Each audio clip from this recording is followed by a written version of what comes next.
Probably for the next little while on the salvation meetings, I'll be doing a few of the names that have been given to Jesus. And so tonight, Jesus, the Lamb of God, the title of the message. Jesus, the Lamb of God. Interesting idea. A lamb, Passover lamb. We read about it back there in Exodus when we had the scripture reading there. God's plan for getting the Israelites out of Egypt. And most of you are very familiar with the idea of what took place. But it's worth looking at afresh, and especially looking at it and seeing Jesus as the Lamb, as being our sacrifice. The sacrifice in your place and in my place. In 1 Peter chapter 1, verse 18, for you know that God paid a ransom to save you. The ransom he paid was not mere silver or gold. It was the precious blood of Christ, the spotless, sinless Lamb of God. God paid a ransom for you, for me, for our sin. So for a few moments, we're going to go back to Exodus, and we're going to see some of the few of the points there, and hopefully we can personalize them, make them personal for ourselves. What does it mean for me? You know, this took place many years even before the time of Christ. But what does it mean for me today? How can I look at it and say, that's my message for tonight? Well, accountability of each man for his household. It clearly told us that each man would be responsible to get the lamb for his household. He was accountable to God for the preparation that needed to be made. We go back to Exodus 12, and we see there in verse 3, every man shall take for himself a lamb for a household. It had to be one, well, we're told there that if there was a matter of small families, then the families could be combined. But basically, each man was responsible and accountable for his own situation. It wasn't a situation where, the directions weren't clear.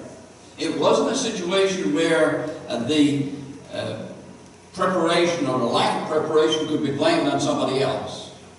It was simply a matter of, look, you need to have that lamb and you need to prepare it. You need to be ready when the direction is given. And no excuses. No, well, I didn't have time and I didn't have this. They were given the message and deal with it.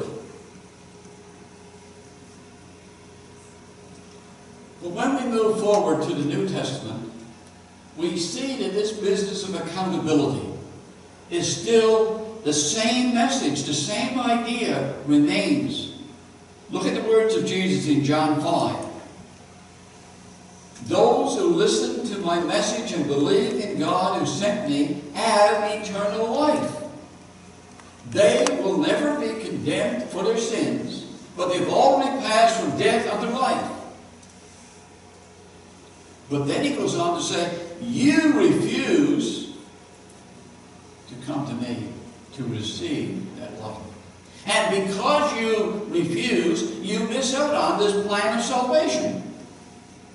Now, it seems to me that that's fairly straightforward.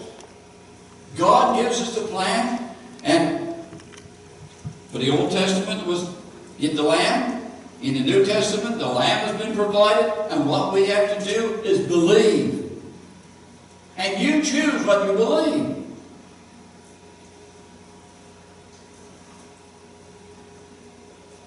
You can come up with whatever excuses you like. But really, God holds you accountable for your salvation. God will accept or reject you based on what you do with the Lamb of God. Are you willing to accept Him into your life? Are you willing to believe that He was the one who died on the cross? Not because of His own sin, but because of your sin. The only hope of salvation is through the Lamb of God. Secondly, we see the application of the blood. The blood of the Lamb had to be applied to the sides and the top of the door frame. In other words, right around the door frame, there had to be the blood of the Lamb that had been chosen. It was only the sight of the blood that would ensure the safety of those who were inside. I don't know. I've thought about this and said, well, what happens if there was somebody who didn't hear the message? Well, the message was given. The message was given to all. And those people who were willing to get the blood and apply it to the doorpost, they were saved. Exodus 12:13. The blood on the doorpost will serve as a sign. And when I see the blood, I will pass over you. There's no danger for the person and the people inside of that home because the blood has been applied.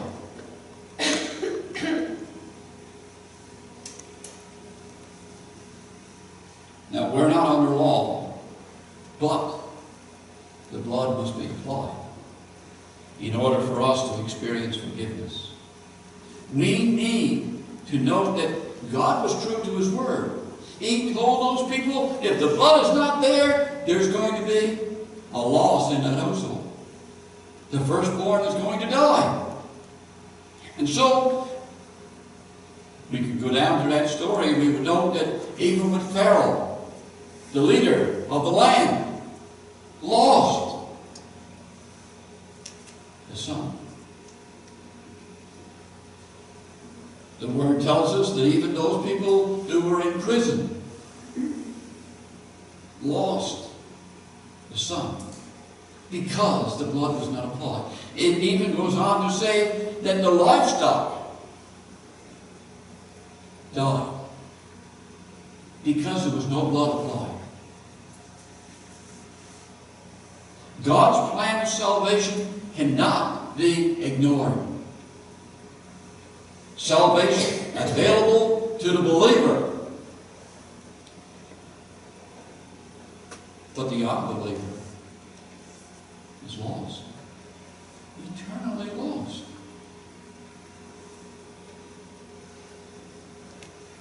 Accountable to God. Can I blame somebody else? No, it's my own doing. My own fault, my own situation. Do I have the blood applied? That's entirely up to me. That's entirely up to you. You reach out in faith, you believe, and you're saved. Or you make the choice not to believe and be eternally lost. Then we go on to point number 3. The anticipation of the call. God warned them to be ready. Be ready. Be prepared. When? Now. Prepare now. The time is going to come. And if you're not ready, it's going to be too late. Exodus, again, 12:11. Be fully dressed. Wear your sandals. Carry your cane or your walking stick in your hand. Be ready when the time comes. Be because I want you to move. I want you to get out of this land of Egypt. And Jesus gave a similar warning about being ready when he returns. In Luke 12:40. Be ready all the time, for the Son of Man will come when least expected. The Son of Man will come when least expected. I had a little conversation this afternoon with a gentleman who told me about how quickly death came to members of his family. Not the immediate family, but the kind of extended family.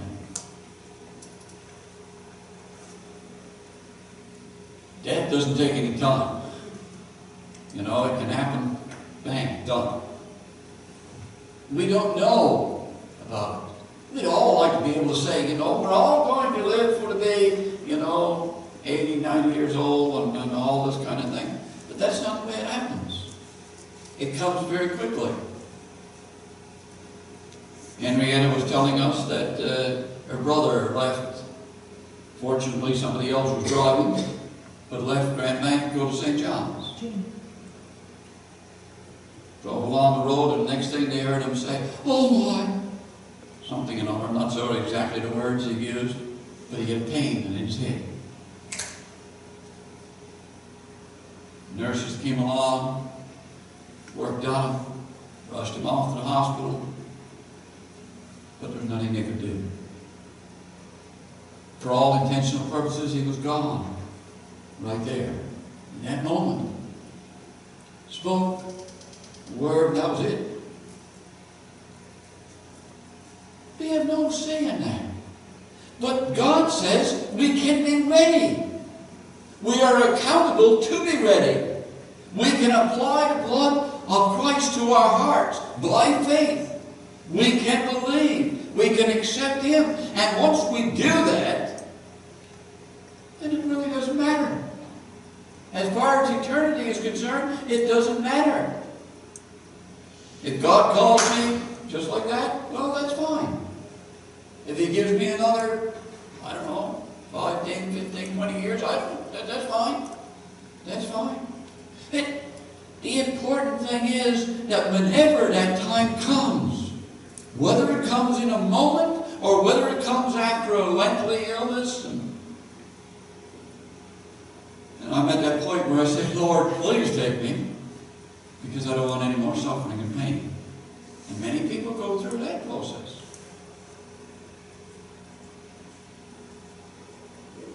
The early church believed.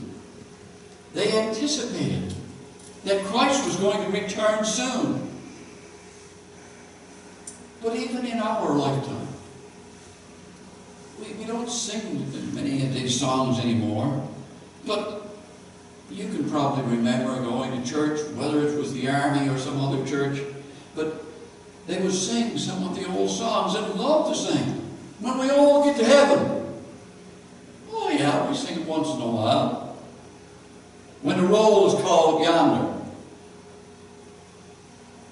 I didn't go to church every Sunday, but I knew that chord, that song over and over. I heard it so many times. It was just in your mind. In the sweet by and by.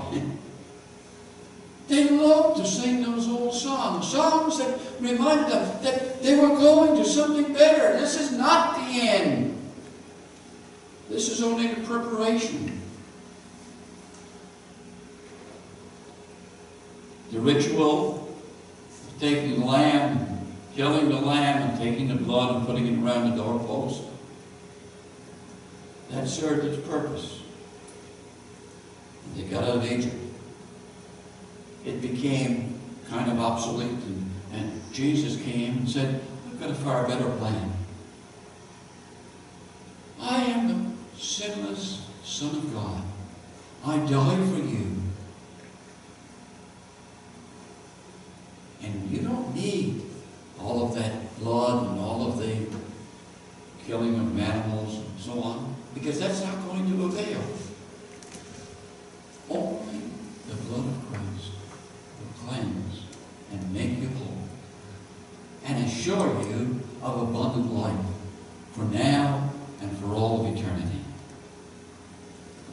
But you are accountable. You must apply blood. And you must live in anticipation for that day when Christ calls you. Under the blood of Jesus, saved in the shepherd's fold. Under the blood of Jesus, saved while the ages roll. Saved though the earth may tremble. Saved though the stars grow dim. Under the blood of Jesus, I am secure. That's all we need. We've been singing some of the old songs about the blood. Certainly, the opportunity is given for you tonight. Be sure that you're under the blood and safe whatever comes. Let's sing about it.